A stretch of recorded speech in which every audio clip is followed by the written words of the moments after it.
नमस्कार। आप सुन रहे हैं द बॉलीवुड रेडियो और मैं हूं आपके साथ आकाश। दोस्तों, आज के इस पॉडकास्ट में राजेश खन्ना की नाकामी के दिनों का किस्सा, यानी कि जब वो अपनी नाकामी को संभाल नहीं पा रहे थे, बर्दाश्त नहीं कर पा रहे थे, न कामयाबी को संभाल पाए और ना ही नाकामी को। और एक रोज झुंझलाकर उन्होंने कहा कि मेरी फिल्में फ्लॉप हुई हैं, मैं नहीं। ये राजेश खन्ना का उन लोगों को जवाब था जो ये कह रहे थे कि उनके सुपरस्टारडम के दिन लद गए। और अपनी कामयाबी पर हर शख्स की प्रतिक्रिया अलग होती है। हर रोज सफलता के एक मोड़ से दूसरे मोड़ तक तेजी से भागते आए राजेश खन्ना के पास न तो सोचने का समय था, न चिंतन करने का, और न ही एक सुपरस्टार के नखरों और सनक के बीच कोई फर्क पहचानने का। वो ये भी नहीं समझ पाए कि फिल्मों की ज्यादती से वो ओवर एक्सपोजर का शिकार हो रहे हैं। यानी कि वो इतनी फिल्में किया करते थे, इतने बिजी रहते थे, इतनी फिल्में साइन कर लेते थे, उन्हें मना करना नहीं आता था। नतीजा ये हुआ कि उनके पास डेट्स तो होती नहीं थी, काम का बोझ, और फिर औनी पौनी स्क्रिप्ट, यानी कि ऐसी फिल्में जो शायद उन्हें रिजेक्ट करनी चाहिए थी। और अगर वो उन फिल्मों को रिजेक्ट करके अच्छी फिल्मों को चुनते, और वो कहते हैं ना कि अगर आपको रिजेक्ट करना नहीं आता तो फिर आप सिलेक्ट करना नहीं सीख सकते। राजेश खन्ना के साथ ये दिक्कत थी, और इसका नतीजा ये हुआ कि उन्होंने कई ऐसी फिल्में साइन कर ली जो शायद उन्हें नहीं करनी चाहिए थी। जाम जैसे पूरा भर चुका था और छलकने को तैयार था। स्टार एंड स्टाइल की कवर स्टोरी में राजेश खन्ना के बारे में लिखा गया, इससे कोई फर्क नहीं पड़ता कि हिस्टीरिया कितना तेज है या वो कहां से पैदा हुआ है, खत्म होना उसकी प्रकृति है। यानी राजेश खन्ना कितनी ऊंचाई पर गए ये मायने नहीं रखता, हर इंसान ऊंचाई से गिरता है, उसे खत्म होना होता है। रमेश तलवार, जो राजेश खन्ना के करीबी रहे, वो बताते हैं कि राजेश खन्ना ऐसी रिपोर्ट से बेहद नाराज होते थे और बार बार कहते थे कि वो फ्लॉप नहीं हुए हैं। लेकिन अफसोस कि हर कोई एक महान पतन को देखना चाहता था। उनकी कई फिल्मों के नाकाम होने के बाद मीडिया का पलड़ा अब भारी था। यानी कि अब वो बात नहीं थी कि राजेश खन्ना जिस फिल्म में होंगे वो फिल्म सुपर डुपर हिट होगी। इस झटके ने उन्हें हिलाकर रख दिया। हालांकि उनकी मार्केट वैल्यू पर इन फ्लॉप फिल्मों का कोई खास असर नहीं पड़ा था।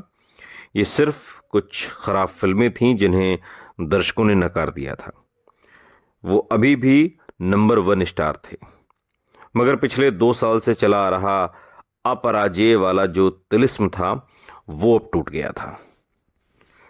और इन फिल्मों ने यह साबित कर दिया था कि राजेश खन्ना भी दूसरे एक्टर्स की तरह ही हैं और उनका भी बुरा दौर आ सकता है।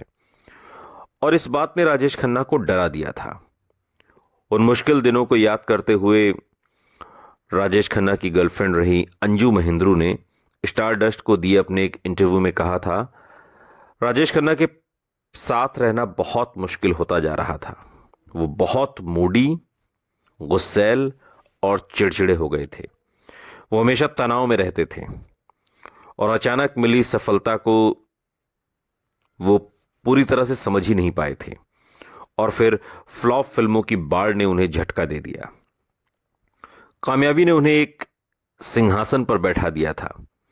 नाकाम फिल्में जैसे उन्हें सिंहासन से गिराने की साजिश कर रही थीं। भाग्य के बिगड़ते संतुलन को वो किसी भी तरह संभालना चाहते थे। डर था कि अगर कामयाबी हाथ से गई तो उनके हाथ से सब कुछ चला जाएगा। और ऐसे हालात अक्सर इंसान को तनाव में जकड़ देते हैं। इस तनाव में राजेश खन्ना का बर्ताव बिगड़ता जा रहा था। अंजू बताती हैं कि कभी कभी तो उसकी सोच बेहद छोटी हो जाती थी और अपनी असुरक्षा में वो किसी बच्चे की तरह बर्ताव करने लगता था। छोटी छोटी बातों को वो पहाड़ जितना बड़ा बना देता था। लेकिन ये विचारों की भिन्नता ही थी। जो बात अंजू के लिए मामूली थी, उस बात से राजेश खन्ना के गहरे जज्बात जुड़े हुए थे और इस बुरे वक्त में उन्हें अंजू के प्यार और समर्थन की दरकार थी। और एक जगह वो कहते भी हैं कि क्या मुझे अपनी प्रेमिका की ज़रूरत सिर्फ उसके साथ सोने के लिए है? प्यार सिर्फ सेक्स का नहीं, एक जज्बात का नाम है। मैं मानता हूं कि मेरी फिल्मों की नाकामी ने मुझे हिलाकर रख दिया था। मैं चाहता था कि अंजू ऐसे वक्त में मेरा साथ दें जब मुझे अंजू की सबसे ज़्यादा ज़रूरत थी। उस वक्त वो कभी मेरे आसपास नहीं रही। ये बातें राजेश खन्ना ने बाद के दिनों में स्टारडस्ट मैगजीन की उमा राव को इस घटना के 1 साल बाद एक इंटरव्यू में कही थी। अंजू महेंद्रू ने समझाती कि एक एक्टर की जिंदगी में ऐसे उतार चढ़ाव तो आते ही रहते हैं, लेकिन राजेश खन्ना लगातार तनाव में रहते थे। उन्हें नींद ना आना, देर रात तक शराब पीना, बोतल की बोतल पी जाना और फिर भी बेहोश ना होना। अपने रिश्तों को लेकर भी वो ओवर सेंसिटिव थे। वो चाहते थे कि अंजू अपना हर काम छोड़कर हर वक्त उनके साथ रहें। अगर अंजू कहीं चली जाती थी तो उन्हें ये बर्दाश्त नहीं होता था। मेरे लिए भी तनाव हद से ज्यादा बढ़ गया था। मेरा सब्र भी जवाब देने की कगार पर खड़ा था। एक इंटरव्यू में सालों बाद अंजू महेंद्रू कहती हैं, इस झटके ने अंजू महेंद्रू और राजेश खन्ना के पहले से चटकते हुए रिश्ते में और दरार डाल दी। सुपरस्टारडम ने राजेश खन्ना को इंडस्ट्री में बड़ी ताकत दी थी और इस ताकत का उन्होंने गैर जिम्मेदाराना तरीके से इस्तेमाल किया। उनका बर्ताव घमंड से भरा हुआ था। उन्होंने हर किसी को अपनी ऊंची रसूख और रुतबे का एहसास कराया था। शायद खुद को उनके ऐसे बर्ताव से सुरक्षित रखने के लिए या सुपरस्टारडम की आंधी में अपने रिश्ते में संतुलन बनाए रखने के लिए अंजू अब तक उनकी सबसे बड़ी आलोचक रही थी। यानी एक ऐसी आलोचक जो खुलकर उनके मुंह पर सही या गलत जो भी है वो उसे कह देती थी, बिना किसी लाग लपेट के और ये सोचे बिना कि उन्हें कैसा लगेगा। और ये चीज़ें यूं ही चलती रहीं और उन्होंने कोशिश की थी कि ये रिश्ता बराबरी का रहे। राजेश खन्ना के साथ उनका बर्ताव वैसा ही रहा जैसे राजेश खन्ना के सुपरस्टार बनने के पहले था। वो राजेश खन्ना को राजेश खन्ना ही समझती थी, जतिन, यानी जैसा वो स्टार्टिंग के दिनों में। और ये होता है जब दो लोग दोस्त हैं या लिव इन रिलेशनशिप में हैं और एक कामयाब हो जाए तो वो उसको उस कामयाबी से उसका मूल्यांकन नहीं करता। सच्चा प्यार शायद इसे ही कहते हैं। अगर प्यार नकली हो तो शायद उस कामयाबी से उसका बर्ताव अलग तरीके का हो जाए। और एक इंटरव्यू में अंजू महेंद्रू कहती हैं कि मैं उनकी आलोचना करती थी क्योंकि मैं ऐसी ही हूं। अगर वो कहीं गलत थे तो मैं हमेशा उनको बता देती थी। मैं उन्हें खुश करने के लिए उनकी तारीफ भला क्यों करती। उनके ईगो को चमकाने के लिए पहले से ही बहुत लोग थे। वो हमेशा अपनी आलोचना को लेकर संवेदनशील थे और मैं हमेशा से इस बात को लेकर बहुत ईमानदार थी कि उन्हें सही बात बताऊं, सही चीज उनके सामने रखूं, बेशक वो बात उन्हें बहुत बुरी लगे, और लगती भी थी। अपनी हर आलोचना को खारिज करने के लिए वो जिद करने लगे। उनके पिता की मौत के बाद बहुत कम लोग जानते थे कि जो उन्हें डांट सकते थे। राजेश खन्ना की मां उनसे डरती थी, इसलिए वो मेरी मौजूदगी पर कोई ऐतराज जाहिर नहीं करती थी। कड़वाहट से भरी अंजू अपने एक इंटरव्यू में इन बातों को कहती हैं और इस कड़वाहट के पीछे भी कई वजह थी। प्रशांत रॉय जो राजेश खन्ना के करीबी रहे और उनका घर और दफ्तर देखते रहे, वो एक इंटरव्यू में बताते हैं कि चाई जी पुराने ख्याल की थीं। चाई जी यानी कि राजेश खन्ना की माँ, और वो अंजू मेम साहब को ज़्यादा पसंद नहीं करती थी। उन्हें ये शिकायत भी थी कि अंजू उनके बेटे का ठीक से ख्याल नहीं रखती। वहीं अंजू का कहना था कि उनकी जिंदगी में राजेश खन्ना सबसे पहले आते हैं, उनके अलावा तो मैंने कुछ सोचा ही नहीं पूरी जिंदगी।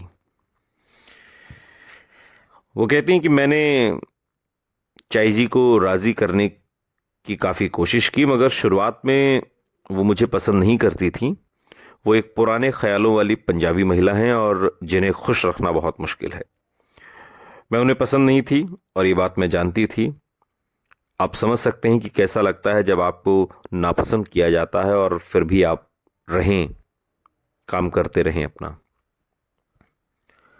इन हालात में अंजू ने राजेश खन्ना की ट्रॉफी गर्लफ्रेंड बने रहकर हर पल उनका इंतजार करने की बजाय अब अपना समय पार्टियों और दोस्तों के संग बिताना शुरू कर दिया था। वो कहती हैं कि मैं हमेशा भागकर राजेश खन्ना कहते हैं कि मैं हमेशा भागकर अंजू के पास चला जाता था, अपनी लड़ाइयों को भूलकर।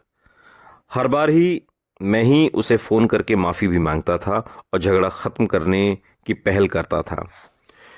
मुझे कितना अच्छा लगता अगर कम से कम एक बार अंजू अपनी माँ के साथ बैठकर मेरा इंतज़ार करने की बजाय खुद मेरे पास आई होती।